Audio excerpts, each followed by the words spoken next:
आरंभ कराता हूँ। सभी को सादर प्रणाम, सभी का हार्दिक अभिनंदन और कक्षा में स्वागत है।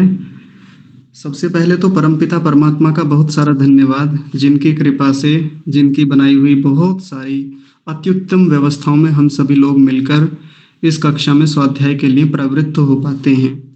तो प्रभु के प्रति मन में खूब सारी कृतज्ञता रखेंगे।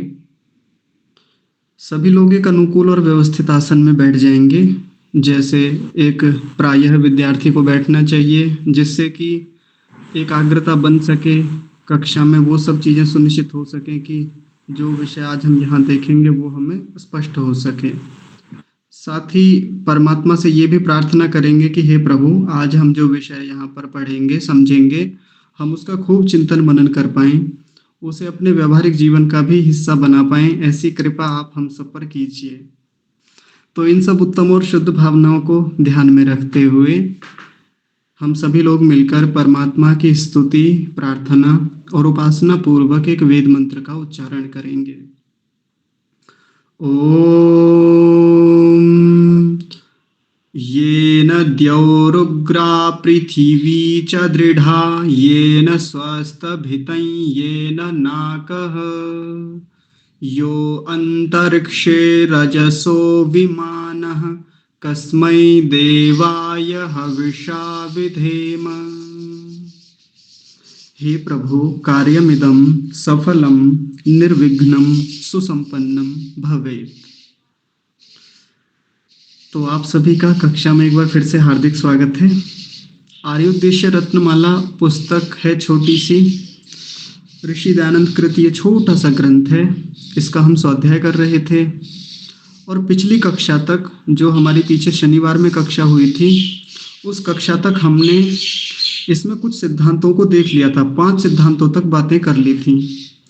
5 सिद्धांतों को मैं एक बार आपको स्मरण कराए देता हूँ। पहला सिद्धांत था ईश्वर, दूसरा धर्म, तीसरा अधर्म, चौथा पुण्य और 5वां था पाप। तो ये 5 सिद्धांत, 5 परिभाषाएं, 5 रत्न हमने देख लिए थे। इनके बारे में खूब सारी विस्तार से बातें की। 1 घंटे, 1.5 घंटे, कई बार पौने 2 घंटे से भी ज़्यादा का समय इनमें लगा। कुल मिलाकर लगभग 6 से 7 घंटे से ज़्यादा हमको केवल इन 5 परिभाषाओं को समझने में समय लगाना पड़ा। और ये तो वो है जब संक्षेप में बातें रखी गई, कोई ऐसा नहीं कि और एक एक उदाहरण देके या और बारीकी में जाके और सूक्ष्मता में जाके हमने देखा हो। क्योंकि परमात्मा के गुण कर्म स्वभावों को और बढ़ाना हो, धर्म को और बढ़ाकर देखना हो, अधर्म को और बारीकी से समझना हो, पाप और पुण्यों को और सूक्ष्मता से देखना हो, तो अभी तो कितने घंटे इन पर लगाए जा सकते हैं।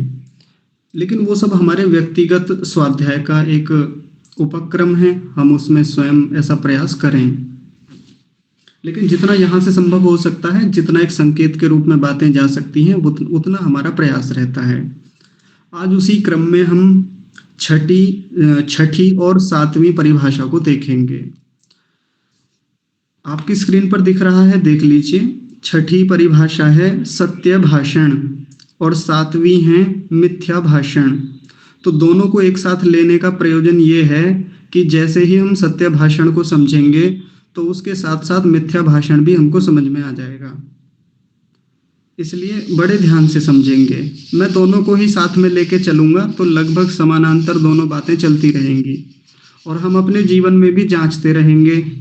ऐसा नहीं कि ये परिभाषाएं केवल किताबी परिभाषाएं हैं, केवल इसलिए हैं कि रट लें, कहीं परीक्षा में आएंगी, कहीं पूछी जाएंगी, कहीं तर्क वितर्क होंगे, कहीं किसी से बातचीत बहस होगी तो काम आएंगे, कहीं किसी से शास्त्रार्थ होगा तो ये परिभाषाएं काम आएंगी। हाँ, आ सकती हैं, बिल्कुल आ सकती हैं और वो उपयोगी भी हैं। किंतु इन सब बातों को समझने का, इन सब सिद्धांतों को समझने के पीछे का एक जो मुख्य कारण है, जो मूल उद्देश्य है, वो है कि हम अपने व्यवहार में इन सब चीज़ों को धारण करें। पहले तो जांच के देखें कि हमारे जीवन में तो ऐसा कुछ दोष नहीं है, या जो धारण करने योग्य है वो धारण हो तो नहीं पा रहा है। यदि उसमें दोष है तो दोषों को दूर करेंगे, और यदि वो उत्तम आचरण पहले से है तो उसको और दृढ़ करने का प्रयास करेंगे। तो पहली परिभाषा को देखिए, पढ़ते हैं। सत्य भाषण जैसा कुछ अपने आत्मा में हो और असंभव आदि दोषों से रहित करके सदा वैसा सत्य ही बोले, उसको सत्य भाषण कहते हैं। और मिथ्या भाषण भी देख लेते हैं। ये नीचे वाली 7वीं परिभाषा देखिए, जो कि सत्य भाषण अर्थात सत्य बोलने से विरुद्ध है, उसको असत्य भाषण या मिथ्या भाषण कहते हैं। ये 2 परिभाषाएं हो गई। तो आइए ऊपर से जो पहली परिभाषा है उससे अपनी चीजों को समझने का प्रयास करते हैं। सत्य भाषण 2 शब्दों से मिलकर बना है। एक तो है सत्य और दूसरा शब्द है भाषण। जब हम भाषण शब्द सुनते हैं तो हमारे मन में एक छवि बनती है। किसकी छवि बनती है? किसी नेता की। कोई एक नेता है, टोपी लगाए हुए है, सामने माइक लगा हुआ है, सामने जनता बैठी हुई है और वो व्यक्ति मंच पर खड़ा हुआ है और कुछ वक्तव्य दे रहा है, कुछ व्याख्यान दे रहा है। उस चीज को हम क्या कहते हैं? भाषण चल रहा है, ये भाषण है। कई बार इस भाषण शब्द को एक बड़ा निंदित अर्थ में देखा जाता है। जैसे मान लीजिए घर में हमारे पिताजी हैं और वो सुबह शाम हमें लेके बैठ जाते हैं, यहाँ आओ, या कोई दादाजी हैं अपने पोते पोतियों को लेके बैठ जाते हैं, यहाँ आओ, आज कुछ बातें सीखेंगे, हम तुम्हें कुछ नैतिक बातें, धर्म की बातें सिखाएंगे, कुछ ज्ञान की बातें बताएंगे। अब वो प्रतिदिन लेके बैठ जाते हैं। बच्चों को अच्छा लगता नहीं। बच्चों को तो बच्चों जैसा एक व्यवहार चाहिए ना, उनको खेल चाहिए, उनको मस्ती चाहिए, उनको उछल कूद चाहिए। दादाजी वैसा दे नहीं पाते तो लेके रोजाना आधे आधे घंटे का वो कुछ व्याख्यान रखते हैं बच्चों के सामने।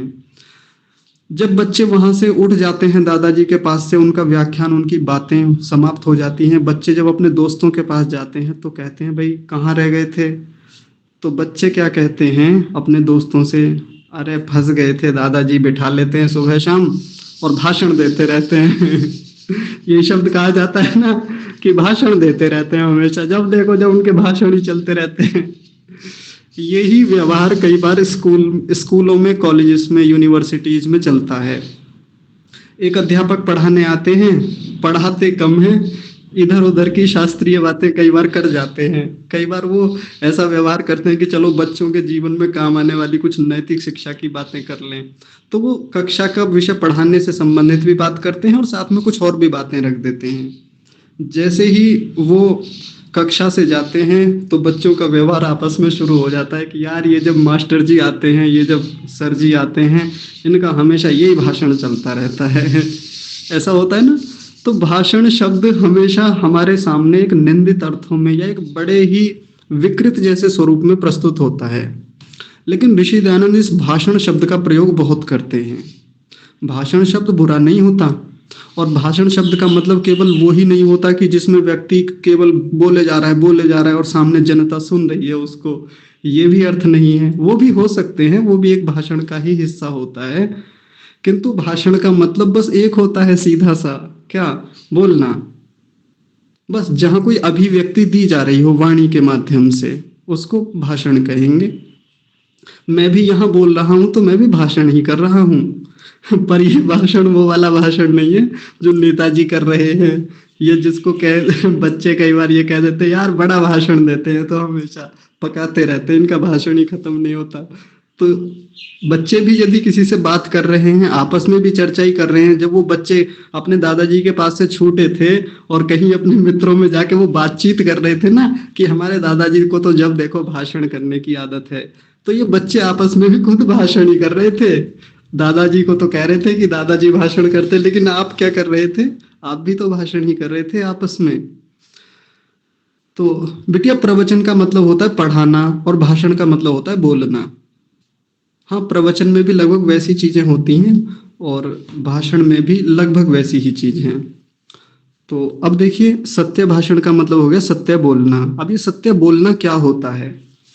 वैसे तो बड़ी सामान्य सी बात है। किसी को लगेगा इतनी सी बात के लिए ये परिभाषा दे दी, इतनी सी बात समझाने के लिए क्यों लिखा है ऐसी चीजें, ये परिभाषा क्यों दी? तो जब हम इसको पूरी को समझेंगे तब समझ में आएगा कि कितनी महत्वपूर्ण परिभाषा या कितना महत्वपूर्ण सिद्धांत यहाँ दिया है। तो उन्होंने लिखा जैसा कुछ अपने आत्मा में हो। पहला लक्षण बताया सत्य भाषण का, जैसा कुछ अपने आत्मा में हो वैसा बोलना। अभी तो और भी हैं, लेकिन आगे देखेंगे वैसा सत्य ही बोले, उसको सत्य भाषण कहते हैं। अब साथ साथ जोड़ते रहेंगे आगे की चीजों को भी। सत्य भाषण किसको कहते हैं? जैसा अपने आत्मा में हो वैसा ही बोलना चाहिए। अब ये आत्मा में हो और वैसा ही बोले, इसका मतलब क्या है? आत्मा में क्या होता है जी? तो आत्मा का मतलब जो हमारा अंतःकरण है, जो हमारा मूल स्वरूप है, उसमें जैसी चीजें होती हैं, जैसे विचार होते हैं, जैसी वृत्तियां होती हैं, जैसे संस्कार होते हैं, जैसी हमारी मान्यताएं हैं, धारणाएं हैं, वैसा बोले, उसको वैसा ही बोल देना जैसा है भीतर, तो ये सत्य भाषण कहलाता है। जैसे मैं कुछ उदाहरणों से बात करता हूँ। हमारे घर पे सुबह सुबह अचानक से गांव का एक व्यक्ति आ गया एक दिन। मान लीजिए, ऐसा उदाहरण बता रहा हूँ, केवल ऐसा होता नहीं है, मैं बता देता हूँ बस ऐसे ही, कि एक दिन हमारे घर पे कोई सुबह सुबह गांव का एक व्यक्ति आ गया। अब वो प्रतिदिन आके बैठ जाता है, हर आधे घंटे बैठता है, बातचीत करके चला जाता है। अब जैसे ही वो सुबह को आया एक दिन, तो हमने कहा अरे आप आए, बड़ी खुशी हुई, बहुत अच्छा लगा आज आप आए। लेकिन मन में वो किलसाहट जैसी है, मन में एक अजीब स्थिति है कि ये रोजाना आके बैठ जाता है, दिमाग खराब करता है, ना तो खुद कुछ करता है, ना हमें कुछ करने देता, मनहूस आदमी है। सुबह सुबह शक्ल दिखाने आ जाता है, ये मन में चल रहा है, मतलब अपने भीतर है ये विचार कहाँ है? अपने भीतर। लेकिन अब बाहर से दिखाने के लिए क्या व्यवहार किया जा रहा है? अरे अरे आइए आइए आइए, बैठिए भाई, बहुत बढ़िया लगा आप आए, ऐसे कहते हैं ना हम सामान्य रूप से। तो भीतर कुछ व्यवहार था, बाहर कुछ व्यवहार है। ये कैसा व्यवहार हो गया? इसको कैसा भाषण कहेंगे? असत्य भाषण कहेंगे। ये सत्य भाषण नहीं है। अब जैसा, अगर कई बार अब फिर कोई कहेगा कि तो फिर क्या कहें, क्या जैसा मन में है वैसा ही बोल दें, कि आ जाते हो दिमाग खराब करने सुबह सुबह रोजाना, क्या ऐसा ही बोल दे उसके सामने? क्योंकि मन में तो वही चल रहा है कि मनहूस आदमी सुबह सुबह शक्ल दिखा देता है अपनी, देखना पसंद नहीं है, इसका दिन, इसका मुंह देख लो तो पूरा का पूरा दिन खराब हो जाता है, तो क्या यही बोल दे उसके सामने? तो यदि क्षमता है तो बोल दे, यदि लगता है कि ऐसा बोलने से हानि नहीं होगी तो बोल देना चाहिए, बोल देना चाहिए। लेकिन अब एक अच्छा समाधान और भी है इसका, सत्य भाषण भी बना रहेगा, व्यवहार भी बने रहेंगे। वो क्या है? कि जैसा बाहर का व्यवहार है वैसा भीतर का कर ले। जब उस व्यक्ति का आना भी बंद नहीं हो पा रहा है, हम कई प्रयास कर लिए, वो व्यक्ति आए ही जा रहा है, रुक नहीं रहा है, और हमको बोलना भी है कि आज आप आए जी, बहुत खुशी हुई, चलो सुबह सुबह आप आ जाते हो, बहुत अच्छा लगता है, ये बात कहनी भी है, उससे संबंध भी बना के रखना है।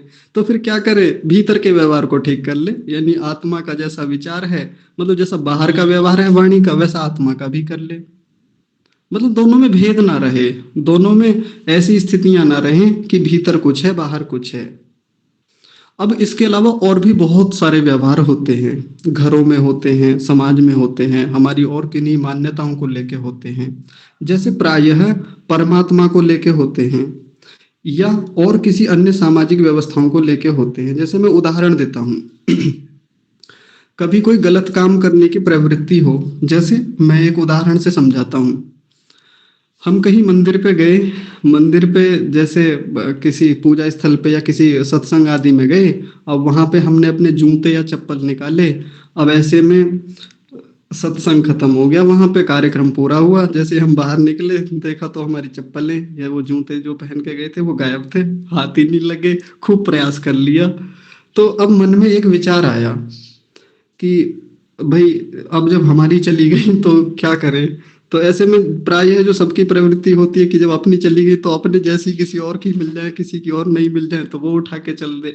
लेकिन जैसे ही चले तो एक भीतर से आवाज जैसी आती है ना, जैसे कहते हैं अंतःकरण की आवाज है या अंतरात्मा की आवाज है, तो उस आवाज के अनुरूप वैसा ही व्यवहार करे। कैसे? अंदर की आवाज होती है कि नहीं, ये मेरी चप्पलें नहीं है, यदि मैं इसकी पहन के जाऊंगा तो जैसा मुझे कष्ट हो रहा है वैसा ही इसको भी तो कष्ट होगा। तो जैसा वो भीतर व्यवहार है, जैसा भीतर का विचार है, जैसा आत्मा में है कि नहीं पहनना है, गलत बात है, उसको भी कष्ट होगा जैसा मुझे हो रहा है। तो फिर वैसा ही भाषण भी करना, वैसा ही बोलना भी, अपने बाकी लोगों को, दोस्तों को या संबंधियों को भी ये कहना कि नहीं, ये गलत व्यवहार है, आज जैसा मुझे कष्ट हो रहा है अगर मैं उसकी चप्पलें पहन गया तो फिर उस व्यक्ति को भी वैसी ही पीड़ा होगी, वैसा ही कष्ट होगा। अन्य व्यवहार देखिए, जैसे किसी को मारने से संबंधित है, किसी को पीटने से संबंधित है। जब हम किसी को मारने जाते हैं, पीटने जाते हैं, तो भीतर एक विचार होता है, भीतर एक व्यवहार होता है, नहीं मारना चाहिए। जैसा कष्ट मुझे होता है वैसा ही कष्ट दूसरे प्राणियों को भी होता है। तो जैसा भीतर था वैसा ही व्यवहार भी किया और वैसा ही बोला भी कि नहीं मारना चाहिए। भीतर तो व्यवहार ऐसा था कि मारेंगे तो कष्ट होगा, लेकिन मारना जरूर है, मारेंगे जरूर, प्राणियों की हत्या जरूर करेंगे। तो ना तो वो आचरण में हो फिर वैसा व्यवहार जैसा हमारे आत्मा में है, और वैसा ही वाणी में भी ना हो। कुल मिला के जैसा बाहर का व्यवहार वैसा ही भीतर का, या जैसा भीतर का है वैसा ही बाहर का व्यवहार हो, वाणी का व्यवहार हो, उसको क्या कहेंगे? सत्य भाषण कहेंगे। अब आगे देखिए, आगे इसमें एक और लक्षण लिखा, और असंभव आदि दोषों से रहित करके सदा वैसा सत्य ही बोले, उसको सत्य भाषण कहते हैं।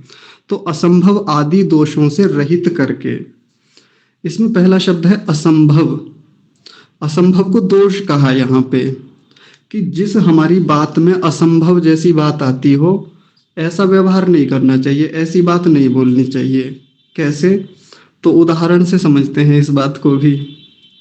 प्रायः जब हम जैसे स्कूलों में होते हैं तो बड़ी बड़ी सभाएं होती हैं, वहाँ पे दोस्तों की बड़ी मीटिंग होती है, उनमें कोई ना कोई एक उस्ताद होता है, पूरी कक्षा में एक पूरी कक्षा को लेके बैठता है वो, खाली पीरियड में, लंच टाइम में, और उसकी बातें होती हैं और सारे बच्चे उसकी बातें सुनते हैं। हर स्कूल में मिल जाएगा, हर कक्षा में एक ऐसा व्यक्ति मिलेगा जरूर।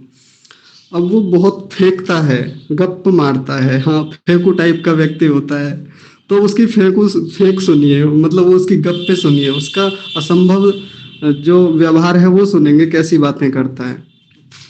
आपको पता है हमारे दादाजी कितने बड़े थे? तो फिर अपने दादाजी का कद बताता है, हमारे दादाजी 8 फुट से भी बड़े थे। आजकल तो आदमी कुछ नहीं होते, आजकल तो आदमी बढ़ ही कहाँ पा रहा है, देखिए कितना छोटा हो गया। हमारे दादाजी तो 8 फुट से भी ऊंचे थे, कई बार इससे भी ऊंची बात करेगा।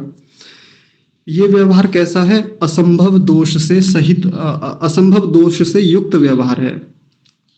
दादाजी उसके थे नहीं 8 फुट ऊंचे, हो सकता है हो उतने, लेकिन कई बार बहुत और भी बढ़ा के बात की जाती है। जैसे वही ऐसे ही कहानी सुनाने वाला व्यक्ति और कई प्रकार की कहानी सुनाता है। जैसे कि एक बार हम खेत में जा रहे थे, तो शमशान घाट से जैसे निकल रहे थे अपने खेत पर जाने के लिए, सामने देखा, अचानक से शाम का समय था, तो अंधेरा होने लगा था धीरे धीरे। सामने देखा तो एक बहुत बड़ी आकृति दिख रही है, बहुत ऊंची आकृति है, और उसमें सफेद से कपड़े पहन रखे हैं।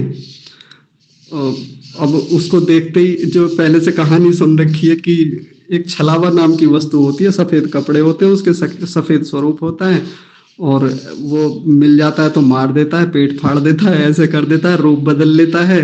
अब उसकी एक और विशेषता सुन रखी है कि उसके पैर कैसे होते हैं, पीछे को घूमे हुए होते हैं छलावे के।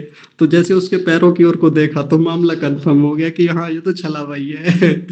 जैसे उसको देखा, अब एकदम से हालत खराब हो गई, वहां से भाग लिया, वहां से गांव को भागा। जैसे गांव में प्रवेश किया तो एक व्यक्ति ने पूछा, अब उसके होश खराब हो रहे थे, मतलब श्वास चढ़ा हुआ था।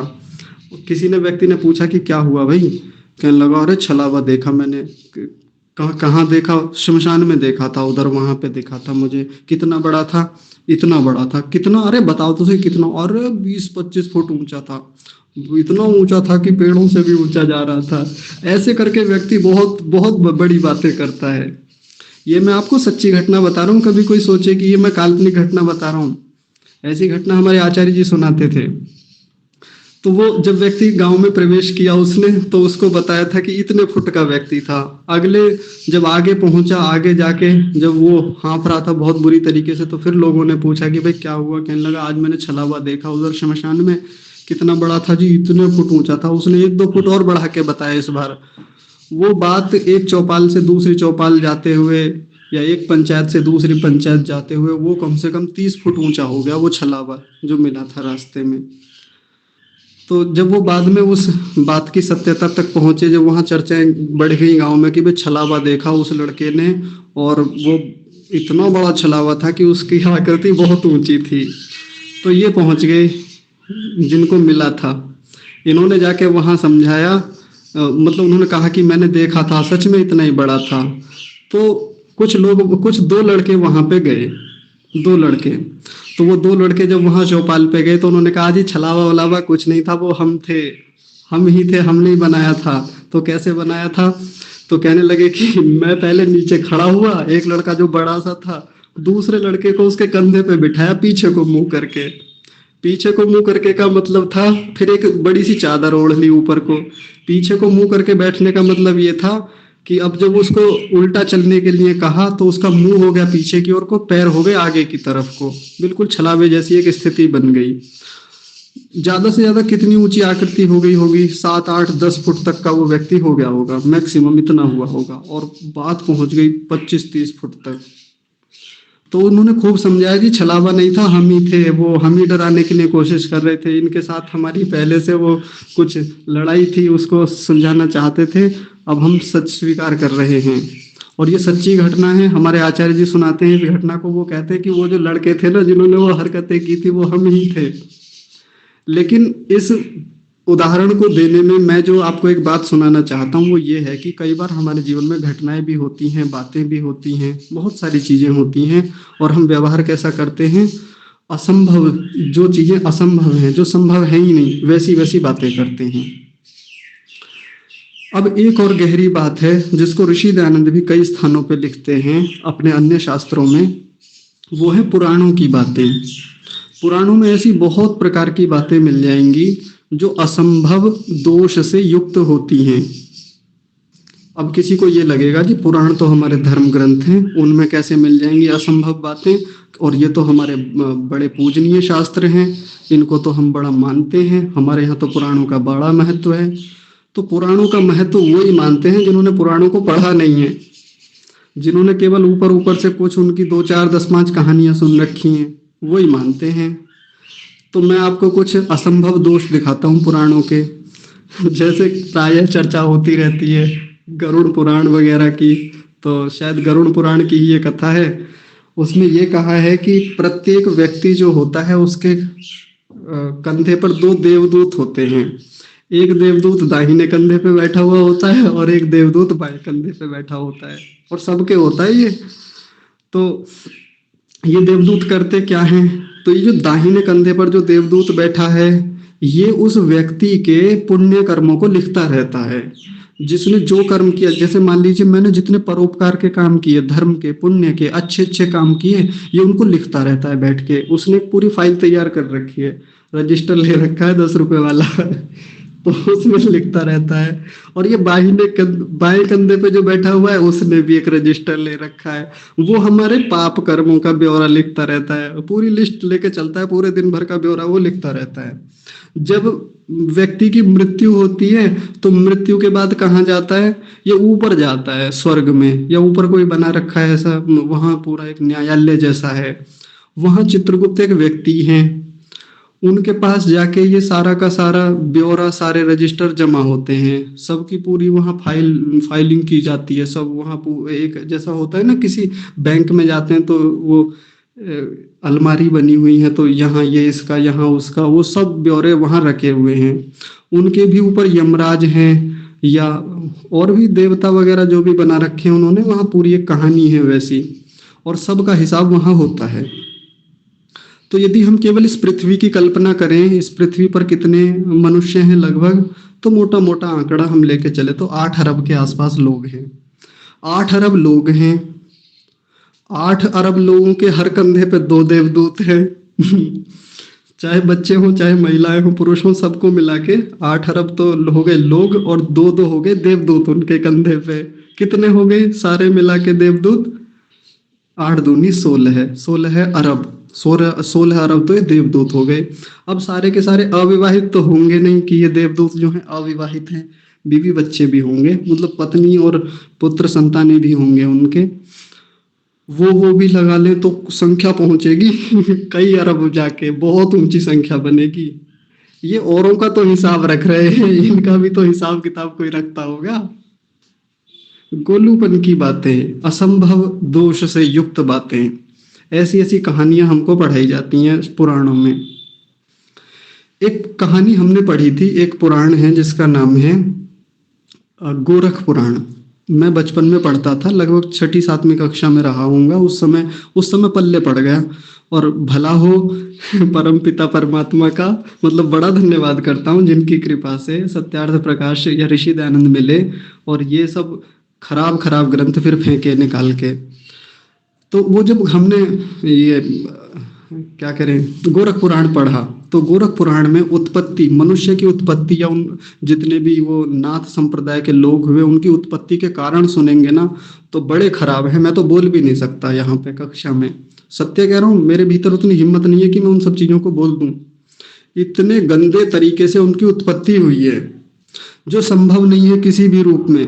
हालांकि आजकल बहुत सारी ऐसी विधियां प्रचलित हो गई हैं विज्ञान में, जहां संतानोत्पत्ति के बहुत सारे तरीके हैं। जैसे टेस्ट ट्यूब बेबी है, वहां पर संतान का निर्माण वैज्ञानिक पद्धति से अलग से होता है, माँ के गर्भ से अलग होके, वो एक अलग मैटर है। लेकिन वहां तो उत्पत्ति के इतने खराब तरीके हैं जिनको सोच के ही लगता है कि असंभव है बिल्कुल।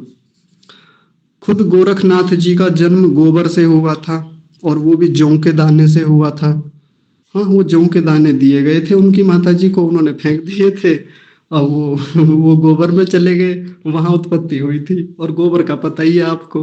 हालांकि भूमि से मनुष्यों की उत्पत्ति होती है, भूमि से बाकी जीवों की उत्पत्ति होती है, लेकिन उसमें बहुत सारे और कारण होते हैं, बहुत सारी व्यवस्थाएं होती हैं। सृष्टि के आदि में होती है वो उत्पत्ति, और जब बहुत आवश्यक होता है तब होती है। तो असंभव दोष से युक्त ये व्यवहार है, ये भाषण है, वैसे खुद करना और वैसे फिर करके दिखाना, बोलना, प्रवचन करना या उनके व्याख्यान करना। बड़े बड़े मंचों से आजकल वैसी कथाएं सुनाई जाती हैं। किसी की उत्पत्ति किसी की नाभि से हो रही है, किसी की उत्पत्ति किसी के मैल से हो रही है। उन्होंने शरीर रगड़ा था, शरीर रगड़ के जो मैल उत्पन्न हुआ, उस मैल से एक बालक ही तैयार कर दिया। ऐसा व्यवहार खुद पढ़ा, फिर उसको घर वालों को सुनाया, बच्चों को सुनाया, फिर बड़े मंचों से सुनाया, और वही व्यवहार आगे परंपरा से चलते चले आ रहे हैं। असत्य भाषण है, सत्य भाषण नहीं है ये। हम जब ये गोरख पुराण पढ़ रहे थे तो उसमें एक कहानी और थी। एक थे गहनी नाथ, आपने नाम नहीं सुना होगा, मैं आपको बता देता हूँ, आज भी मुझे याद है। आज से कई साल पहले की बात है, लगभग 20-22 साल पहले पढ़ा था कभी, तब की बात बता रहा हूँ। तो एक गहनी नाथ थे, उनको किसी ने धो दिया। आपको हंसी आएगी, मैं बिल्कुल उसी शैली में बता रहा हूँ, जैसे किसी कपड़े को धो देते हैं, उनको वैसे धो दिया और धो करके सुखा के डाल दिया। बाद में उनके गुरुजी को पता चला, जिसने धोया था उनको पता चला, अबे कहाँ गए हमारे शिष्य। तो वो पता चला वो तो सुखा रखे, धुल के डाल दिए थे, और फिर उनको उतार के लाए, तब उनका उपचार किया, तब वो ठीक हुए। ऐसी ऐसी घटिया कहानियां, आप सोचेंगे कि मैं अपनी ओर से बना रहा हूँ, ये सच्ची कहानी है। सच्ची का मतलब उसके अनुसार सच्ची है, जैसे उस पुराण में लिखी हुई है। ये असत्य भाषण है, ये असंभव दोष से युक्त बात है। असंभव है, होता ही नहीं, हो ही नहीं सकता। जो सृष्टि नियमों के विरुद्ध है, जो सत्य सिद्धांतों के एकदम प्रतिकूल है, विरुद्ध है, ऐसा हमको जांचते रहना चाहिए। और वो कैसे जांचें, तो उसके लिए पीछे चर्चाएं आई ही थी। कैसे? प्रत्यक्ष आदि प्रमाणों से कस के देख ले, परीक्षा करके देख ले उनकी, तब बोले। तो हमारे जीवन के प्रत्येक व्यवहार में जहां जहां भी कोई भी बात हम करते हैं, बोलते हैं, कोई भी किसी भी प्रकार का भाषण देते हैं, तो वहां क्या करें, हम उन सब चीजों को पहले परीक्षाओं पे कस के देख लें। और पहली परीक्षा किससे तय होती है? इसी असंभव नाम के दोष से तय होती है, कि हम जो बात बोल रहे हैं कहीं वो असंभव तो नहीं, कभी ऐसा होता ही ना हो। ऐसे बहुत सारे और भी शास्त्र मिलेंगे। जैसे मैं एक और बताता हूँ, नाम ध्यान नहीं है उस पुराण का। उस पुराण में कहानी आती है कि एक बार की बात है, संभवतः गरुड़ पुराण की बात है, हाँ गरुड़। तो ये गरुड़ नाम का पक्षी आपने सुना होगा कि गरुड़ एक पक्षी होता था पहले, आजकल दिखता नहीं है, होता नहीं है, लेकिन फिर भी ऐसा कहा जाता है कि बहुत बड़ा पक्षी होता था। अब वो गरुड़ नाम का पक्षी ने एक दिन भगवान विष्णु से कहा, क्योंकि विष्णु जी का वो वाहन हुआ करता था, आज भी विष्णु जी उस पे चलते हैं, ऐसा कहा जाता है। तो एक दिन जब उसने कुछ बात रखी कि मुझे कहीं जाना है, तो उन्होंने कहा ठीक है चले जाओ। जब वो जाने के लिए लगा, तो अब उसने जाते समय भगवान विष्णु से एक बात कही कि साहब मैं जा तो रहा हूँ, लेकिन अब रास्ते में मुझे भूख लगी तो मैं क्या करूँगा। और आप ध्यान से सुनेंगे, अगली बात बड़ी खराब है। उन्होंने कहा, भगवान विष्णु ने, कि आप जा तो रहे हो तो और भूख लगेगी रास्ते में तो ये ले जाओ, हाथी ले जाओ, ये हाथी ऐसे ही खड़ा हुआ है, इसको खा लेना। ऐसी कथा है गरुड़ पुराण की। मैं अपनी ओर से नहीं बना रहा हूँ, कभी आप ये सोचे मैं अपनी ओर से बना रहा हूँ। तो रास्ते में जाते हुए वो हाथी को ले गए उठा के। और हाथी को कैसे ले गए? पंजे में। गरुड़ पक्षी कितना बड़ा होता होगा, आप विचार कीजिए भाई। आजकल हम बड़े बड़े पक्षियों को खूब देखते हैं, काफी बड़े बड़े पक्षी होते हैं, एक छोटे से हिरन के बच्चे तक को ले जाने का सामर्थ्य रखते हैं, ले भी जा सकते हैं यदि कोई कितना भी बड़े से बड़ा हो। अब मतलब वो तो मैं कह रहा हूँ कि इतना ले जा सकते हैं, शायद ना ले जाएं हिरन के बच्चे को भी, लेकिन हाथी को ले जाना असंभव प्रमाण है, असंभव बात है। असंभव एक प्रमाण होता है, आगे पढ़ेंगे हम, वो प्रमाण भी आएगा इसमें ही। तो अब उस हाथी को ले गया वो पकड़ के। अब वहां जैसे लेके जा रहा था तो रास्ते में उसको भूख लगी होगी, काफी देर हो गई उड़ते उड़ते, रास्ते में रुके हैं। अब पक्षी कहाँ बैठता है? उड़ता उड़ता, उड़ने के बाद जब विश्राम करना हो वृक्ष पर बैठता है। तो जैसे ही एक वृक्ष पर बैठने वाला था तो उस वृक्ष की एक शाखा पर एक महात्मा जी तपस्या कर रहे थे। ये बात भी वहीं लिखी हुई है। महात्मा जी को कहीं भूमि नहीं मिली। हो सकता है कई बार व्यक्ति सिंह आदि पशुओं से बचने के लिए वृक्षों पर बैठ के साधना करते हैं, बड़ा वृक्ष रहा होगा पीपल आदि का, तो उस पर कोई ऐसा सीट जैसी बना रखी होगी, वहां पर वो महात्मा जी तपस्या कर रहे थे। तो उसकी डाली पे जाके ये जैसे बैठा कि चलो अब हाथी का भोजन किया जाए।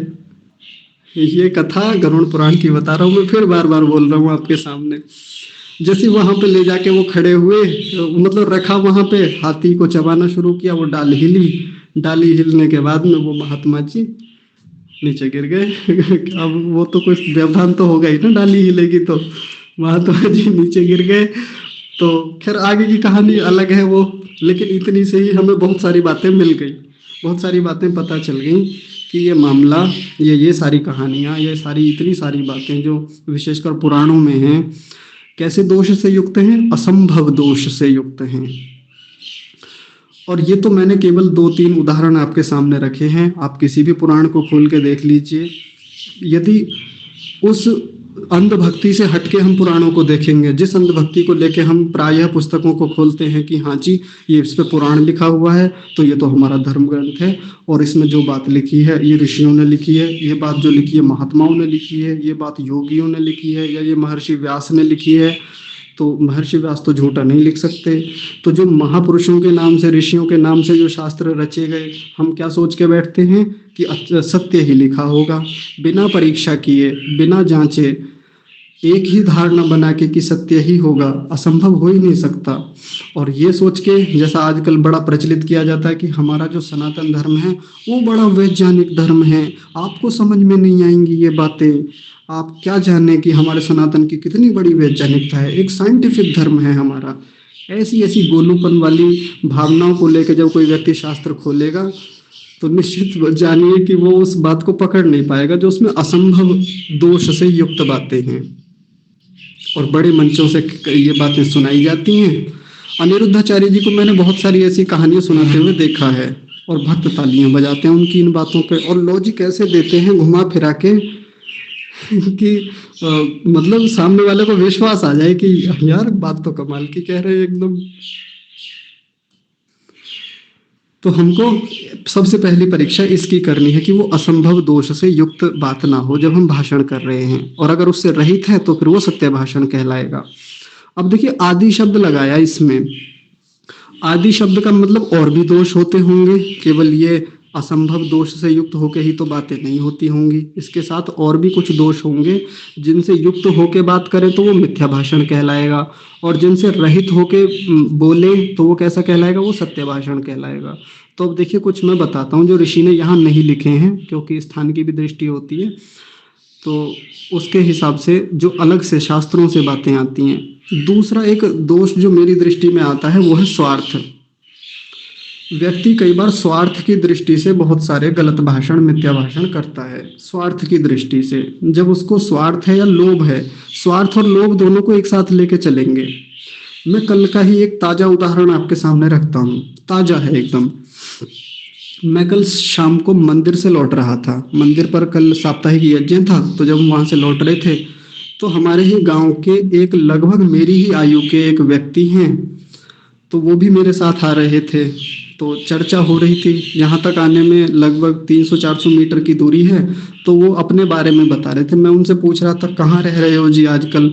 तो कहने लगे रह तो खैर गांव में ही रहा हूँ, लेकिन मेरा आना जाना लगा रहता है देहरादून में, हरिद्वार में। मैं जिस कंपनी में काम करता हूँ ना, वो कंपनी मुझे 22,000 रुपये देती है, और इसके अलावा मैं ऊपर से बना लेता हूँ थोड़े बहुत। मैं 4-5 हज़ार और निकाल लेता हूँ जैसे तैसे। मैंने कहा जी वो कैसे निकाल लेते हो? तो अब ध्यान से सुनिएगा, क्योंकि ये वाला दोष जो है ना, स्वार्थ या लोभ से युक्त होके और फिर भाषण भी वैसा ही करना, ये कहीं ना कहीं मिल जाएगा हमारे जीवन में, हमारे परिचितों के जीवन में, हमारे परिजनों के जीवन में। कैसे उन्होंने बताया, तो उन्होंने कहा कि मुझे मेरी कंपनी बाहर भेजती है फील्ड में काम करने के लिए, और जब मैं फील्ड में काम करने के लिए निकलता हूँ तो मुझे कहीं ना कहीं होटल में रुकना होता है। होटल में रुकने का वो मुझे एक दिन का 1,000 रुपये देते हैं। तो मैं क्या करता हूँ, मैं रुकता नहीं हूँ होटल में। मैं कभी घर आ गया और साथ में मैं एक, जो भी उसने एक सेटिंग जैसी कुछ कर रखी है किसी से, वहां से वो कुछ बनवा लेता है, उसको कुछ 100-200 300-400 रुपये दे के, और वो पत्राचार या जो भी कुछ पेपर बनवा के वो कंपनी को भेज देता है कि मैं वहां रुका था और मेरा आज का जो बिल बना था ये 1,000 रुपये का बना था। ऐसा करके वो ऊपर से निकाल लेता है 5-6 हज़ार रुपये महीने के। और इस बात को सुनाते हुए वो बड़ी गर्वोक्ति, मतलब उसकी बातें गर्वोक्ति से युक्त थी, मतलब गर्व से युक्त थी।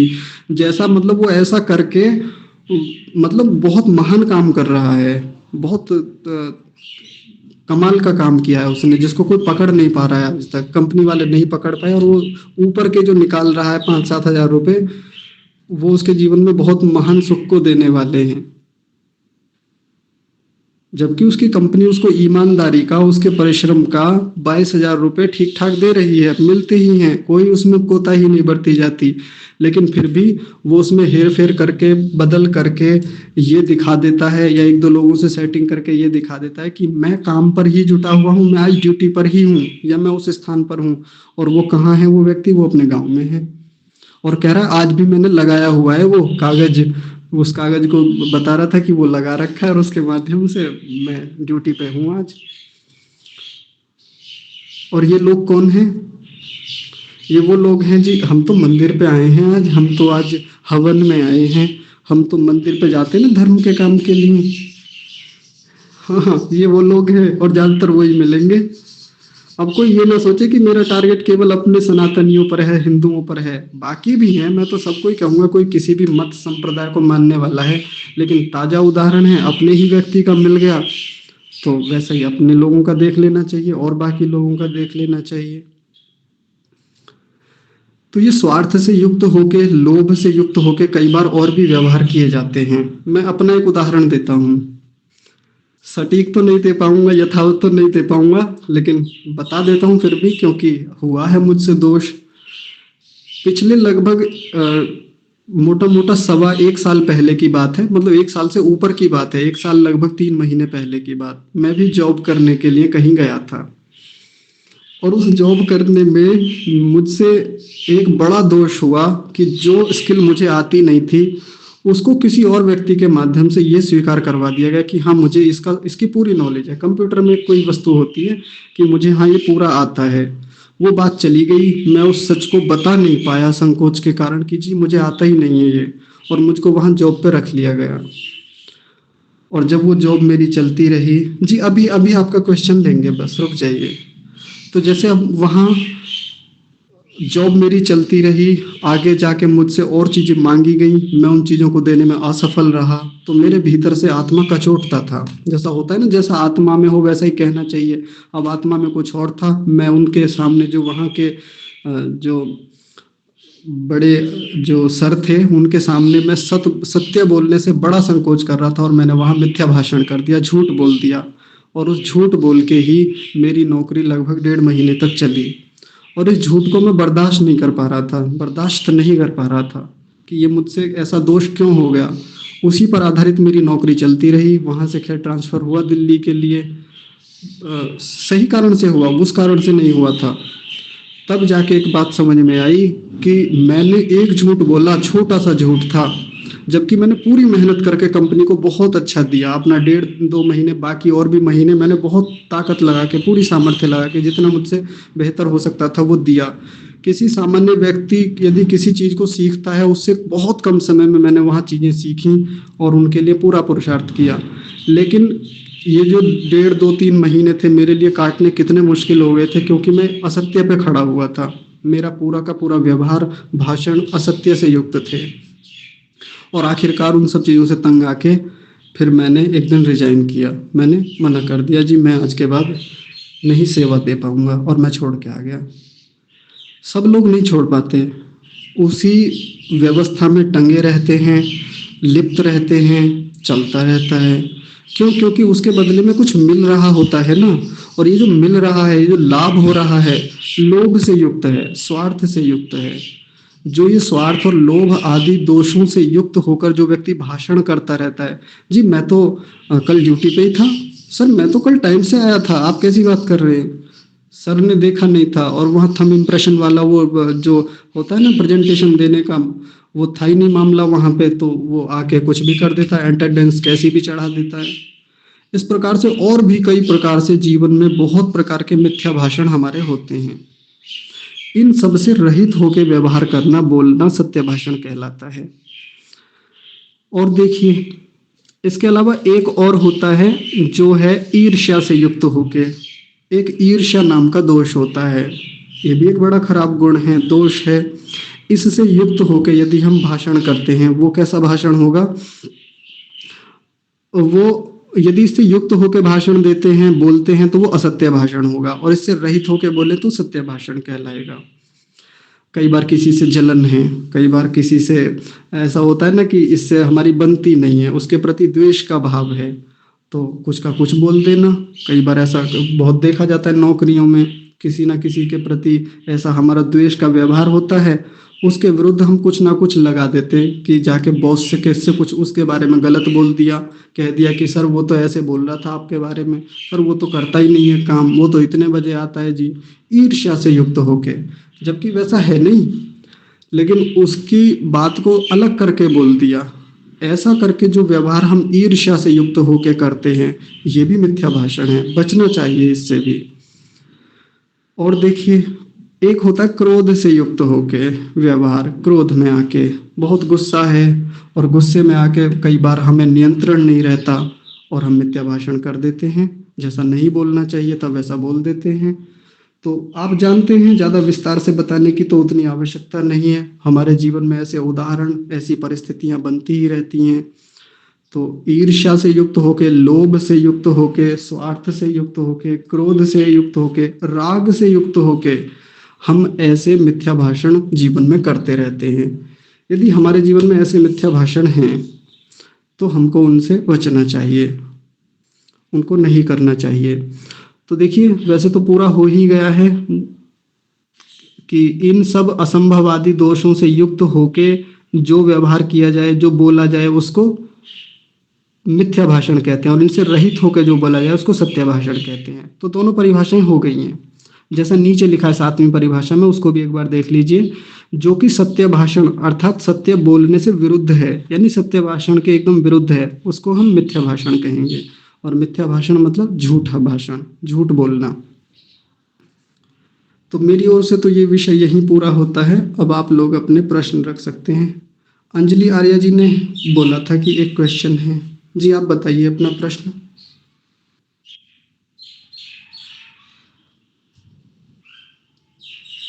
बताइए अपना प्रश्न क्या है।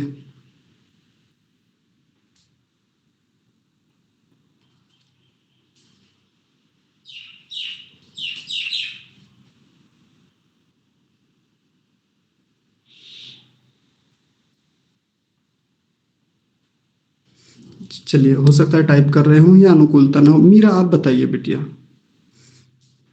जी आचार्य जी, मैं ये पूछना चाहती हूँ कि जैसे हमें किसी वस्तु के विषय में वास्तव में असत्य ज्ञान हो, मतलब वो वस्तु वैसी नहीं है जैसा हम उसे मान करके चल रहे होते हैं, और वैसे तो हमारी आत्मा में उसके प्रति हम सत्य मानकर ही चल रहे होते हैं और तदनुसार भाषण करते हैं और वास्तव में उस वस्तु का स्वरूप हमारी दृष्टि से सही होते हुए भी वो सही नहीं होता। अगर फिर भी हम उससे बोलते हैं, तो क्या वो असत्य भाषण के अंतर्गत आएगा? क्योंकि बहुत सी ऐसी चीज़ें होती हैं जो वास्तव में वो सत्य होती हैं नहीं, असत्य होती है, लेकिन हम उसका स्वरूप अपने जीवन में सत्य मान कर के चलते हैं और उसी के अनुसार लोगों पर अपनी बात रखते हैं, प्रचार करते हैं। तो बाद में फिर इसका हमें पता चलता है, तो क्या इसे हम सत्य भाषण माने या असत्य भाषण की कोटि में आएगा? ये मेरा प्रश्न था। जी, उदाहरण बताइए कोई एक। उदाहरण मुझे समझ में नहीं आ रहा, लेकिन कुछ तो होगा ना ऐसा, कुछ आप रखिए एक बार। बाद में पूछ लूँगी आचार्य जी। अच्छा, चलिए ठीक है।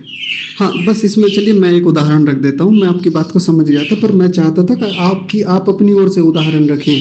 जैसे एक व्यक्ति आज तक ईश्वर को साकार मानता आ रहा था कि ईश्वर तो साकार होता है, जब वो चाहे तब वो शरीर धारण कर लेता है, उसका अपना भी एक शरीर है, अपना भी एक ऐसा रूप है कि बड़ा सुंदर सा रूप है परमात्मा का, ऐसा मानता आ रहा था अभी तक। और वैसे ही बोलता भी था कि देखो परमेश्वर कितने प्यारे लग रहे हैं, देखो कितने सोने हैं, कैसे मुस्कुरा रहे हैं, और वैसे ही बोलता भी है, वैसा ही व्यवहार करता है। लेकिन बाद में पता चला कि नहीं, ये तो बाद में जब उसने प्रमाणों से परख के देखा, शास्त्रों को ठीक से पढ़ा, सही से जाना, तब पता चला कि परमेश्वर साकार होता ही नहीं है, तो निराकार है। तो अब तक जो उसका व्यवहार था वो कैसा था, जो पीछे वो करता रहा, तो वो बिल्कुल निश्चित रूप से मिथ्या ही उसका मिथ्या ही भाषण था, मिथ्या व्यवहार था। क्योंकि हमें सत्य को प्रमाणों पे भी कस के देखना होता है। ये तो ठीक है कि जैसा अपने आत्मा में हो, जैसा भीतर हो, वैसा ही बोलना, ये तो बिल्कुल ठीक है।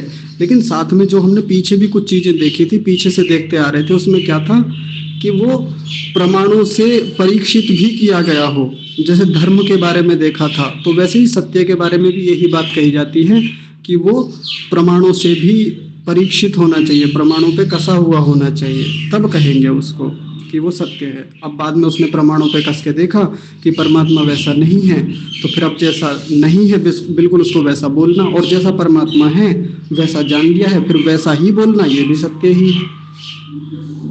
बात आई समझ में बिटिया? हाँ, हाँ आचार्य जी, मैं उदाहरण मतलब ऐसे दे नहीं पा रही थी। धन्यवाद। हाँ जी, ठीक है। सरिता माता जी, आप कुछ कह रहे हैं, बताइए।